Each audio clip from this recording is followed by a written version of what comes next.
Bonjour, je suis Sandra Lacombe et en tant que survivante et combattante du stress post-traumatique complexe, j'enseigne aujourd'hui des techniques pour mieux vivre avec nos traumatismes à l'âge adulte. Alors, vous vous demandez peut-être si votre famille a transporté en elle des traumatismes qu'elle a transmis à sa descendance, qui serait vous? Ben, je vous dis, la première question que vous pouvez vous poser, ben, c'est la suivante. Est-ce qu'un jour ou l'autre, je me suis dit, je ne ferai jamais subir à mes enfants ce que j'ai subi moi-même? Hmm. Ça peut être un signe de traumatisme qui est issu des générations précédentes. Alors, le désir de ne pas revivre, de ne pas faire vivre ce qu'on a vécu, ben, ça indique probablement que vous avez été marqué par des comportements toxiques qui vous a transformé de façon négative. Alors, vous y pensez tellement que l'empathie que vous avez pour l'enfant que vous étiez, c'est beau ça, ben, ça se transfère sur vos enfants ou les enfants qui vous entourent. Ça peut être les enfants de votre frère, de votre sœur ou des gens que vous connaissez comme vos amis, par exemple. Alors, d'un côté, c'est merveilleux hein, de dire ça, de le réaliser, et de l'autre, c'est un peu triste quand même de savoir ça de soi-même. Alors, sur une note plus légère, je pense que vous faites partie d'une minorité en pleine croissance et ça, c'est ça qui est merveilleux.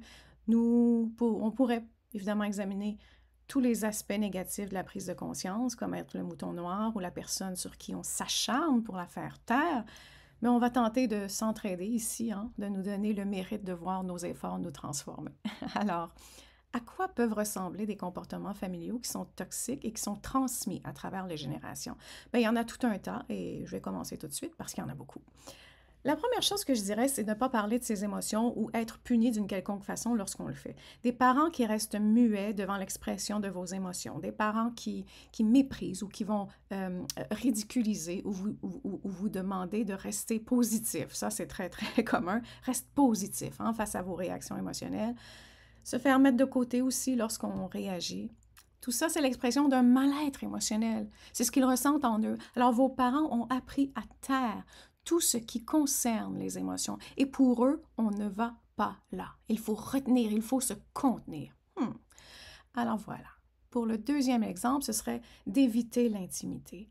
Alors, prendre le temps de vous connaître, de vous comprendre, ça ne fait pas partie de leur croyance. Hein, vos besoins émotionnels, spirituels, physiques, verbaux, je le répète souvent, ce sont les 4 soins dont on a besoin quand on est jeune.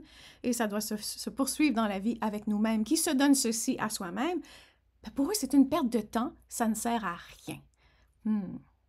On reste en surface, on ne va pas en profondeur, ils sont très limités au niveau de la connexion entre eux et vous. La troisième chose, c'est qu'ils vous enseignent des pensées qui sont extrêmement limitantes. Hein? On est meilleur que les autres. Les autres ne valent rien. On doit faire comme on l'a toujours fait, c'est la seule façon qu'on doit le faire, vous comprenez? Vous ne valez rien si vous ne pensez pas comme eux. Ça, c'est commun. Vengez-vous, c'est la seule façon de vous faire valoir. Hein? C'est la seule façon que tu vas réussir dans la vie. Franche-toi. Si tu ne me mets pas en tant que parent sur un piédestal, ben, je vais te repousser et tu seras le mouton noir de la famille. La quatrième chose qu'ils peuvent faire aussi, c'est refuse toute forme d'individualité. Fais comme moi ou je te rejette, n'est-ce pas? C'est exactement ça. Pense comme moi ou je te ridiculise. Suis le chemin que je t'ai tracé, sinon je te laisse échouer, ce sera ta punition. Hein? Tu dois croire en ce que je crois, c'est moi le patron de la famille, t'as rien à dire. Les choix que vous ferez seront ridiculisés malheureusement, ou bien ils vont vous faire voir seulement les mauvais côtés de votre possible évolution. Hein. Tu choisis ça, t'as pas pensé à faire ceci, à cela, à tout ce qui pourrait t'arriver de grave si tu fais pas ce que je pense que tu devrais faire. Voilà. Alors, ce sont des parents qui sont émotionnellement immatures et très bornés.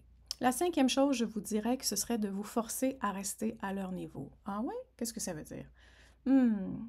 Pour ma part, ce serait « va pas à l'université ». Moi, j'y suis pas allée. Parce que si vous allez à l'université, je vais vous dire un secret, ça les rendrait inférieurs. Hein? Puis ce qu'ils veulent, c'est rester supérieurs. Alors, vous ne pouvez pas aller.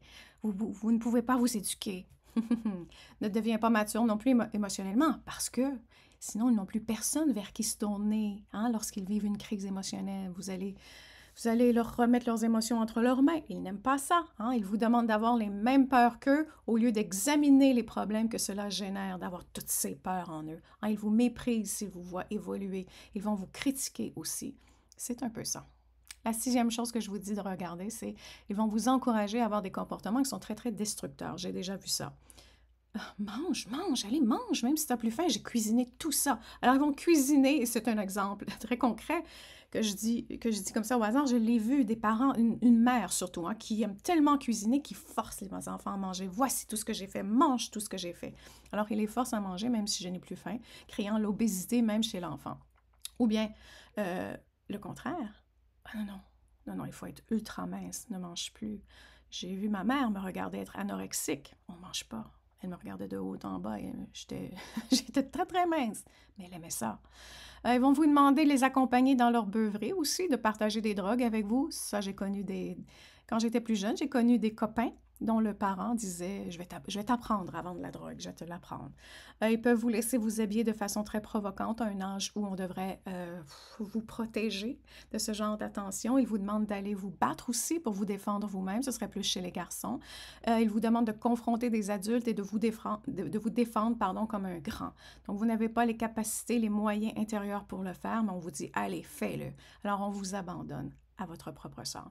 Donc voilà, ce sont quelques exemples de traumatisme générationnel. Et en tant que survivant, et comme toute personne qui veut briser ces schémas, nos valeurs sont très, très différentes et c'est exactement ce qui est difficile dans le système familial parce qu'on devient le mouton noir et on est souvent celui qui, ou celle, excusez-moi, je dois le dire, celui ou celle qui vit avec les conséquences de dire « Je suis pas comme vous et je crois fermement que vous avez tort ». Alors attention, on devient le bouc émissaire. Et tout est de notre faute, tout est causé par nous. C'est nous qui n'allons pas bien. Alors ce sont les messages que l'on reçoit et c'est ça qui est difficile quand on brise la chaîne. Vous voyez? Donc c'est de voir l'audace de nos parents, de la famille aussi, très très élargie, de les observer pour nous pointer du doigt et dire « Ah, t'es le problème de la famille, c'est toi qui nous détruis ».